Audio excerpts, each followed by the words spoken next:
Okay, so dito tayo sa last topic natin, which is the exponential distribution. Okay, ano nga ba tong exponential distribution? So, the exponential distribution is another type of probability distribution that's often used in statistics.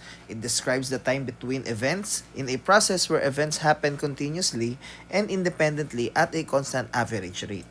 For example, the time between arrival of customer at a store or the time between radioactive decay events.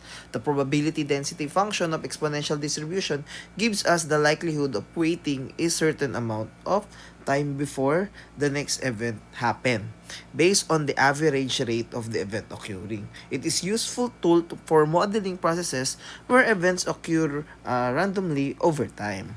Okay, so more likely itong exponential distribution, ginagamit siya kapag mga time, no? Pero common lang naman siya, kumbaga pinaka madalas gamitin sa time. So more likely kapag time yung hinahanap sa inyo, pang exponential distribution. So paano ba 'to nagwo-work?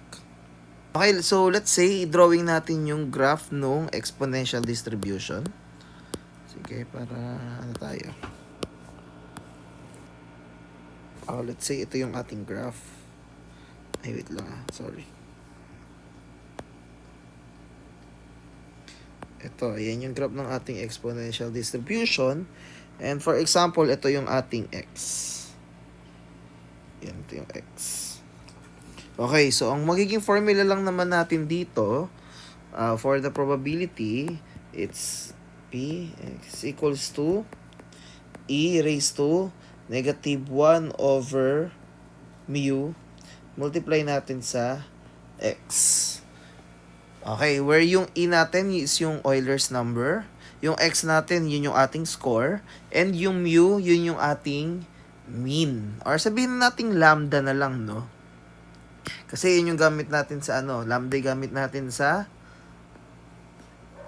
tawag doon, normal distribution.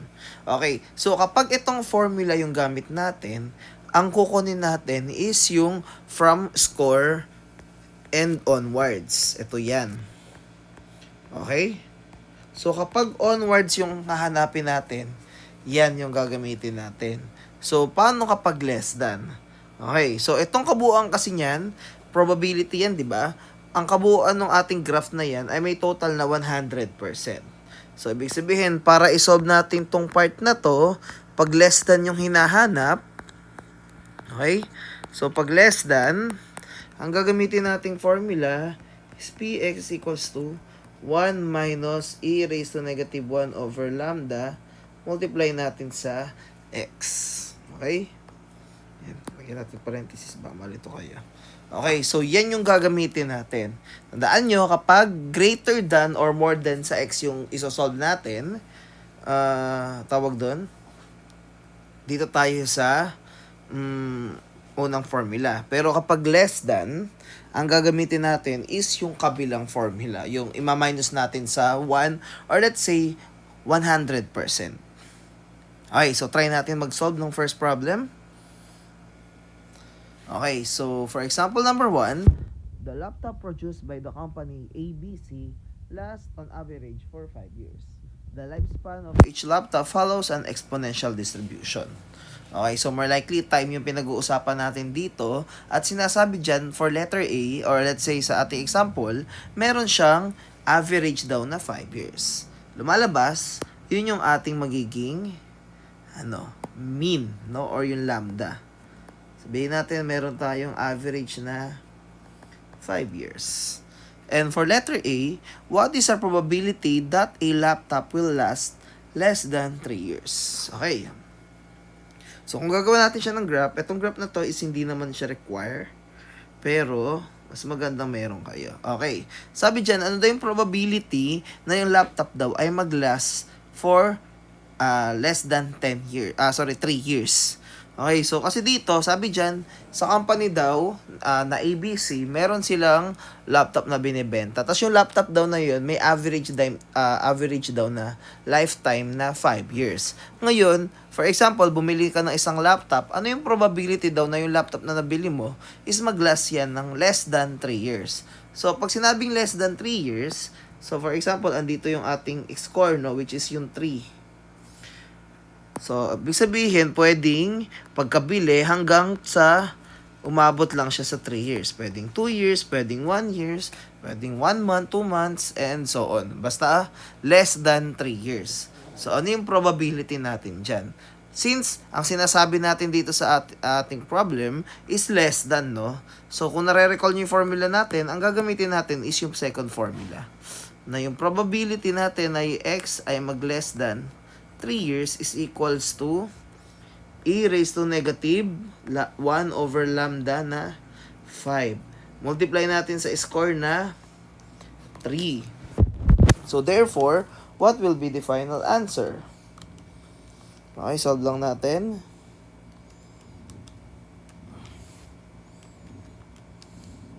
So, therefore, the answer is...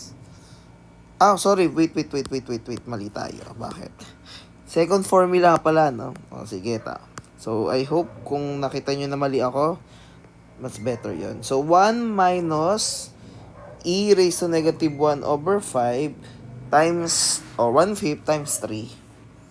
Okay, the answer dyan, ang lalabas dyan ay 0.45.1188. So, gawin natin percentage, 2 decimal places, 45.12%.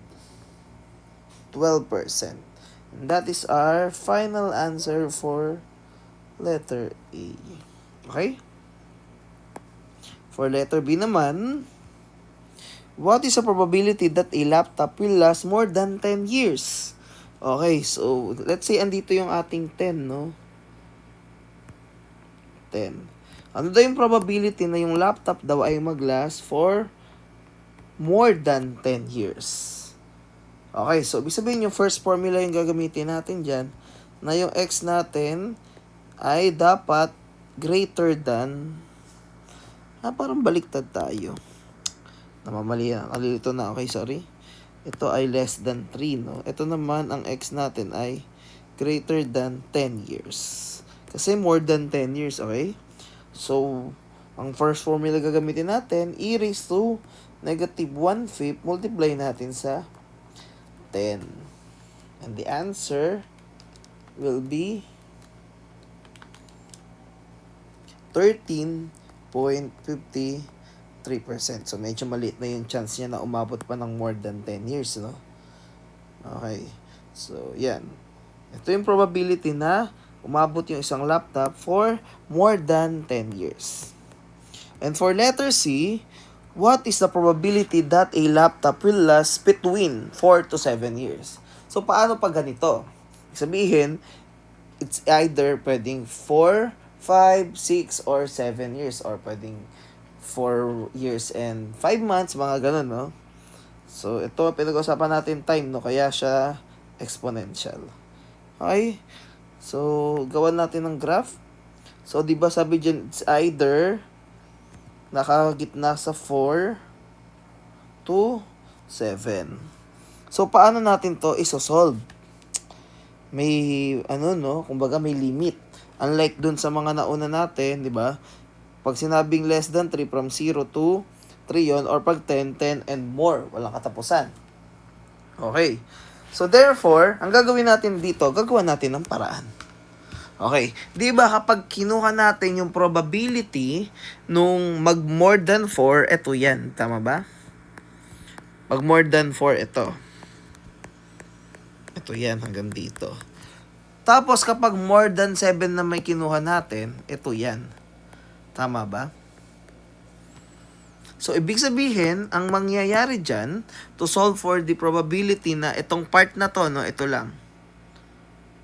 Itong part na yan, is yung probability na mag-greater than yung value natin sa 4, minus natin yung probability na mag-more than 7 years. Tama ba? O, sana na-gets nyo, no? So, therefore, to solve for that, probability natin na 4 is less than x is less than 7 is equals to, okay, yung probability na makukuha tayo ng greater than 4 is e raised to negative 1/5. Multiply natin sa 4, minus natin yung probability na makakuha tayo ng greater than 7. Yan. So therefore, pag sinolve natin yan, ano yung magiging final answer? Solve lang natin.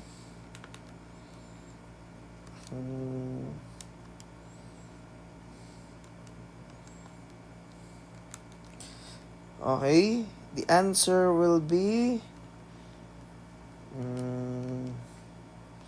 20.27%. So, sana tama tayo. Magkasame tayo ng answer, no? Okay. So, kung nakuha nyo yan, yan yung ating magiging final answer. Okay? So, madali lang naman siya, no? Formula base. Okay? So, ito yung ating sagot sa example number 1. Okay, so dito tayo ngayon sa example number 2. So, in a last 40 years, there have been 200 earthquakes. What is the probability that there will be exactly 6 earthquakes in next 2 years? So, paanong gagawin natin dito? Sabi dyan, in last 40 years, nagkaroon daw ng 200 earthquakes. Tama ba? O ngayon, ano daw yung probability that there will be exactly 6 earthquakes in the next 2 years? Okay, for letter A, medyo confusing to, no? Kung mapapansin nyo, earthquakes yung pinag-uusapan. Ano ba yung earthquake? Diba discrete to, hindi to continuous. So, hindi kasi, diba hindi naman tayo nagkakaroon ng 1.5 earthquake. Yung magnitude, yes. Pero yung bilang ng earthquake, hindi naman. So, hindi tayo pwedeng gumamit ng exponential dito. Hindi rin naman to time, diba? So, ang gagamitin natin dito for letter A is babalik tayo sa Poisson distribution. Okay? So, I hope nare-recall nyo yung formula natin for Poisson distribution. Okay, so ano nga ba ang formula natin sa Poisson, di ba? Di ba ang formula natin dyan for Poisson distribution is equal lang yan sa e raised to negative lambda, multiply natin sa lambda raised to x over x factorial, di ba? Okay. So, dito for letter A, Poisson ang gagamitin natin. So, kunin muna natin yung lambda. Ano ba yung average natin? So, sabi dyan, in 40 years, meron tayong 200 earthquakes. So, let's say 200 earthquakes divided by 40 years, meron tayong 5, no? So, 5 earthquakes per year. Tama ba? Ayan. So, meron tayong 5 earthquakes kada taon. Kaya lang, for letter A daw, ano yung probability na meron tayong 6 earthquakes in the next 2 years? So, ibig sabihin, ito kasi 5 daw yan per year. Kaya lang, ang specific region natin dito is 2 taon or 2 years. So, therefore, meron tayong turn earthquakes sa 2 years. So, ibig sabihin, yan yung average natin na bilang ng earthquake sa 2 taon. So, to solve for the probability, equal lang yan sa e raised to negative 10. Multiply natin sa lambda na 10 raised to 6. Yun yung ating score over 6 factorial. Okay, solve lang natin. And the answer will be 6.31%. Yan. Okay? So, let's move on for letter B. Okay. What is the probability that there will be at least 3 months until the next earthquake? Okay, so ang pinag-uusapan natin dito, at least 3 months. So, ano na yan? Continuous na yan. And time na din yung pinag-uusapan, no? Kaya pasok na yan kay exponential. Okay, exponential na tayo. Sabi dyan, ayan, at least 3 months. So, paano? Let's say,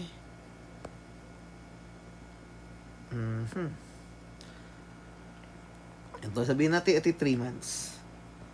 Ito 3 months. Okay, ano yung hinahanap dyan? Yung less than or more than? At least 3 months. So, minimum yung 3. So, ibig sabihin, more than 3 months pa. Tama ba? So, pag ito yung sagot nyo, tama kayo. Sabihin, wala pa dapat earthquake from today until 3 months. Kasi at least 3 months pa bago pa magkaroon ng next earthquake. Okay, so yun yung pinag-uusapan. Okay, so ano na yung magiging ano natin dito? Lambda. So ngayon mababago na kasi hindi na earthquake ang pinag-uusapan natin dito, kundi yung time na. At exponential na yung gagamitin natin. Okay, so ngayon, since time na yung pinag-uusapan, at alam naman na natin kanina, di ba, na may 5 earthquake tayo per year. But since dito, sa question natin, 3 months. So naka-months yung pinag-uusapan. Okay? So ngayon, lumalabas, ilang buwan ba ang pagitan ng kada earthquake? Tama ba na gagawin natin dyan na 5/12? Tama? So, ibig sabihin, meron tayo 5 earthquake sa isang taon. So, lumalabas doon, ang 5/12 ay, kumbaga, ang pagitan nila is 0.416 or let's say 7. Or siguro mas better na 5/12 na lang, no, para mas accurate tayo. Okay. So dito sa formula natin, hindi na tayo ano ginagawa natin kanina? Naka-negative 1 over lambda, no? Ito na yung magiging rate of parameter natin. Kumbaga, ito na yung magiging negative 1 over lambda. Yan. Bakit? Let's say yung 1 over lambda lang pala. Bakit? Kasi yung 1 over lambda na to, ito yung pagitan. Okay, so balikan natin yung last example natin. Kasi dito, sabi dyan, yung isang laptop daw ay may average na lumalabas every 5 years. Kumbaga, in your point of view, meron kang 1 per 5 years na laptop. Kaya siya 1/5. Nakuha? So, yan ay magiging lambda natin dito. But since dun sa ating second example, ang lambda natin ay magiging 5/12. Kasi, meron tayong 5 earthquakes per year. Or let's say, every 12 months. So, let's proceed doon sa ating hanapin. So, P is equals to yung probability na at least 3 months. So, more than 3 months dapat. So, E raised to negative 5/12 na yung gagamitin natin, no? And then, multiply lang natin sa 3. So, ano yung answer natin dyan? So, negative 5/12 times 3. Answer is 28.65%. 28.65%. So, yan yung answer natin for letter B. Okay, and for letter C naman, okay, what is the probability that the next earthquake will occur between 2 and 5 months from now? So, lumalabas, kung gagawa natin ng graph yan, between 2 to 5 months. So, around dito. So, naalala nyo, bigyan naman natin kanina, di ba, i-minus lang natin yung probability na makuha yung 2, minus yung probability na makuha tayo yung 5, more than 2, minus natin yung probability na more than 5. So, ito yung makukuha natin. Therefore, to solve that, P is equals to E raised to negative 5/12, multiply natin sa 2, i-minus natin sa E raised to negative 5/12, multiply natin sa 5. So, ano yung magiging answer? Solve lang natin.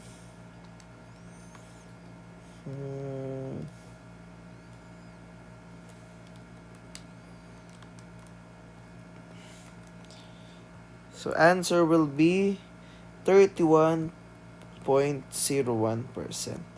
And that is our final answer. Okay? So, I hope na-gets nyo tong exponential. Medyo confusing lang siya sa una. Pero once na nagamay nyo, madali lang naman to. Okay? So, I hope may natutunan ulit kayo ngayon for today. So, thank you for listening.